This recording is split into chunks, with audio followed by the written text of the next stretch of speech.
राग है। जहां सुख मिला राग होगा। दुख की प्रतीति के पीछे रहने वाला क्लेश द्वेष है। जिस किसी वस्तु या व्यक्ति से दुख होगा उससे द्वेष अवश्य होगा। जो स्वभाव से चला आ रहा है, जो मूढ़ों की भांति विवेकशील पुरुषों में भी विद्यमान पाया जाता है, वह अभिनिवेश अर्थात पूर्व निवास के प्रति ममत्व, जो हमारा निवास स्थान नहीं है किंतु हमने उसे अपना मान रखा है, यह अंतिम क्लेश है। प्रकृति के अंतर्गत जीवन यद्यपि हमारा नहीं है, फिर भी अनादिकाल से उसी में रहते आने के कारण उसके प्रति लगाव अभिनिवेश है। जीव का शुद्ध निवास तो परमात्मा है। तप, स्वाध्याय और ईश्वर प्रणिधान से बलहीन और सूक्ष्म अवस्था को प्राप्त ये क्लेश नष्ट करने योग्य है। क्लेश से संयुक्त वृत्तियां ध्यान के द्वारा शांत होती हैं। इन क्लेशों को नष्ट करना आवश्यक है, क्योंकि इन कर्म संस्कारों का परिणाम जन्म, पुनर्जन्म, आयु और भोग होता रहता है। ये संस्कार पुण्य और पाप से होने के कारण हर्ष और शोक रूपी फल देते हैं। जो संस्कार हर्ष उत्पन्न करते हैं वे भी दुख रूप ही हैं, जन्म देंगे। गुण परिवर्तनशील है। इस परिवर्तन के क्रम में सात्विक गुण तामसी गुण में ही ज्यों ही परिवर्तित होगा, यह आह्लाद शोक में बदल जाएगा। इसलिए प्रायः सभी फल विवेकशील पुरुष के लिए दुख रूप हैं। इनका त्याग कर देना चाहिए।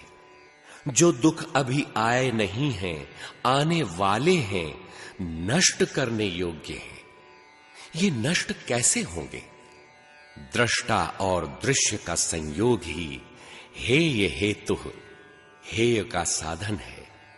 वास्तव में ईश्वर प्रणिधान होने पर वह ईश्वर किस प्रकार योगक्षेम करता है, कैसे दृश्य प्रसारित करता है, उसे संयोग कहते हैं।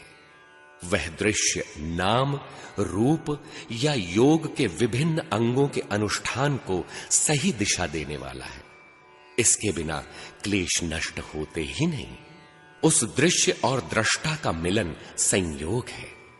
यह मिलन ही हेय का साधन है।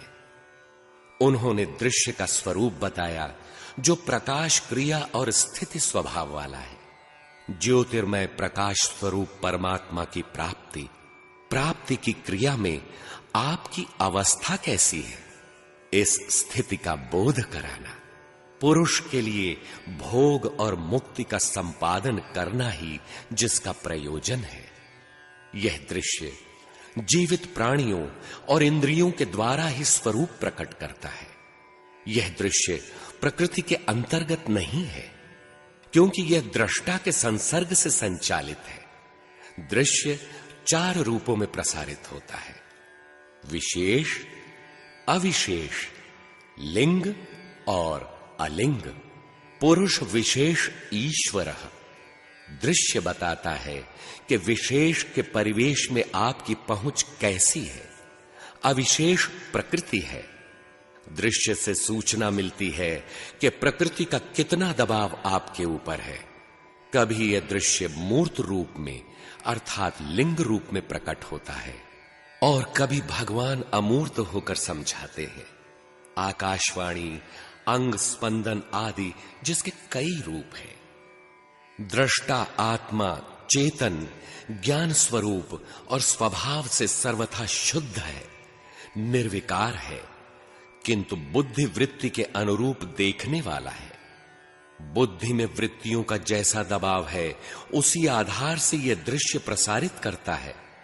दृश्य का प्रयोग केवल दृष्टा के लिए है, किंतु जिस पुरुष का भोग और अपवर्ग रूपी कार्य पूर्ण हो चुका है, उस पुरुष के लिए इस संयोग का कोई उपयोग नहीं रह जाता, फिर भी यह नष्ट नहीं होता।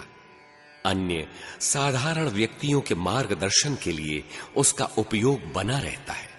उसके हित के लिए इस जानकारी का सूत्रपात उसे महापुरुष के माध्यम से होता रहता है।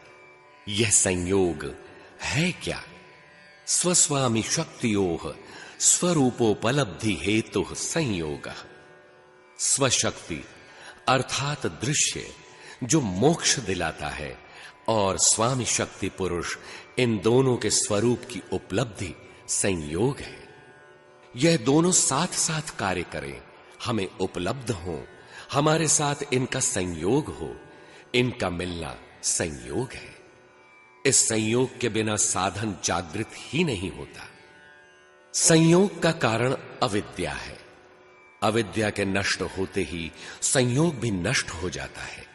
यही हान है, पुनर्जन्मादि दुखों का अत्यंत अभाव है। यही चेतन आत्मा का कैवल्य पद है।